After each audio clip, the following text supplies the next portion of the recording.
Alright.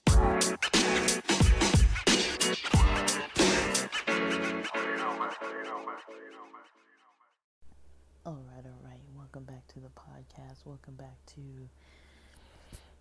Theory and Theology.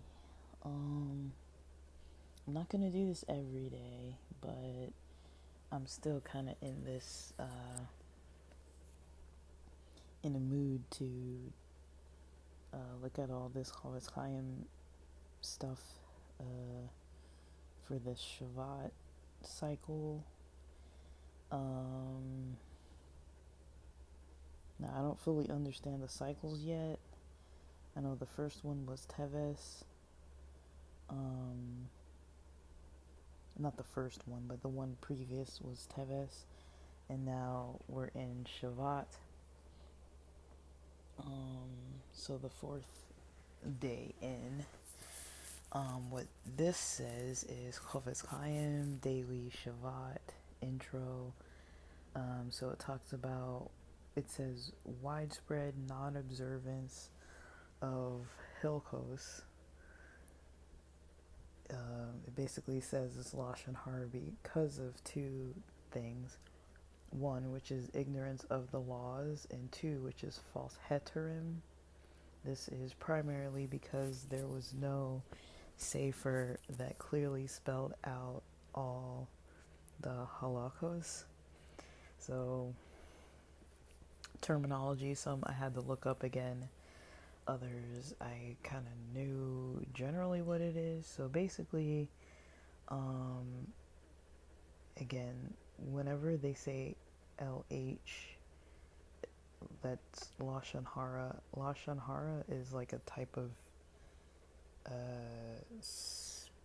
talking, like any kind of like social conversation, but something is considered to be like a negative version of that. If, like there's a lot of things explained in this Chofetz Chaim, all these readings that basically say what that writer says was basically not a good style of like social interaction, like verbally basically. And so they talk about widespread non-observance of Hilchos. So I might be a little incorrect on some of this, but Hilchos comes from halakha, which is like a form of Jewish laws.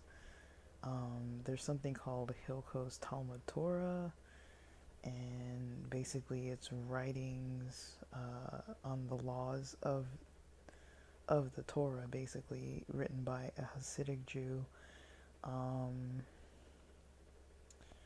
and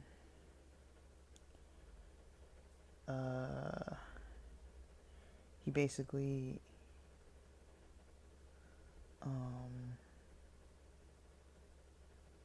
wrote a code of Jewish law called the Shulchan Aruch Harav. But anyways, a lot of this has to do with laws, and so that's what that is kind of meaning.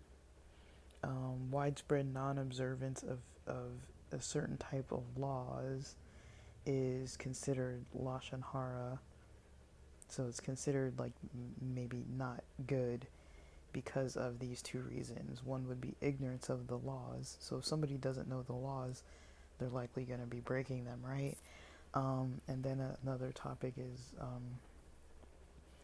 what they call heterim. So a heter is basically let me see.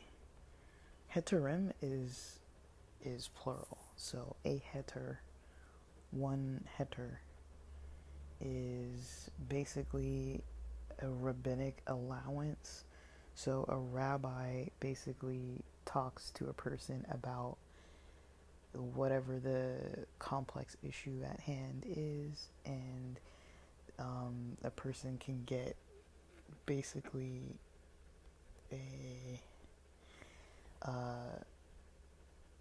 a rabbi to approve certain things that they're doing, even if it might potentially seem to be against the law.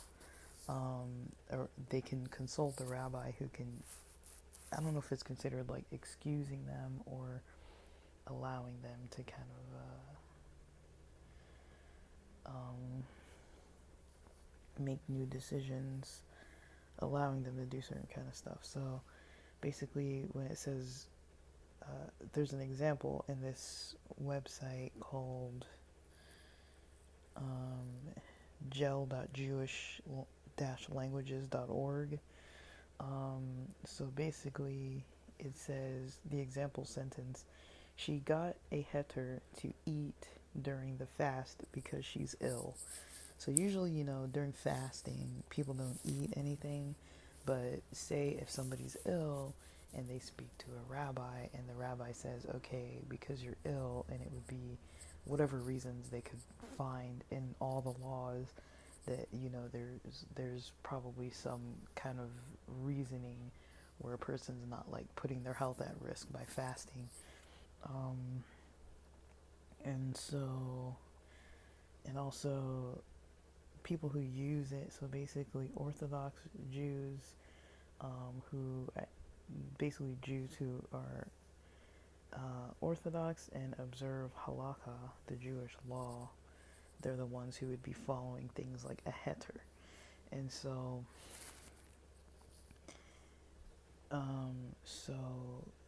basically it says that, when there's widespread non-observance of these certain types of laws, there can be negative social interactions.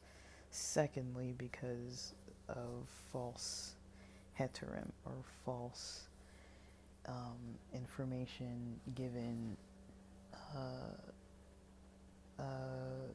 not necessarily by a specific rabbi, but people like interpreting like, oh, like I can do this because a rabbi said I can do that, or whatever, or because this other rabbi over here said this other thing. And it says this is primarily because there was no sefer that clearly spelled out all the halachos. So there is no book. The sefer is a book. It's like I guess they say it's a book that's written in Hebrew or Aramaic. So there is no actually law book that clearly spelled out all of the laws. And so basically that kind of thing can lead to a widespread non-observance of certain types of laws regarding,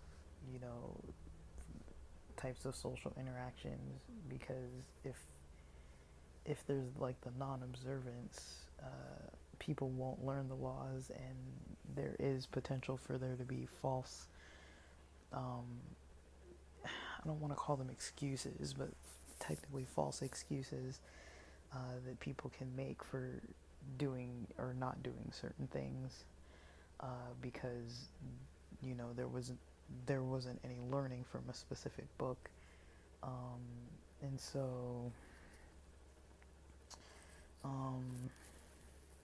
that's just one thing that it kind of speaks out against.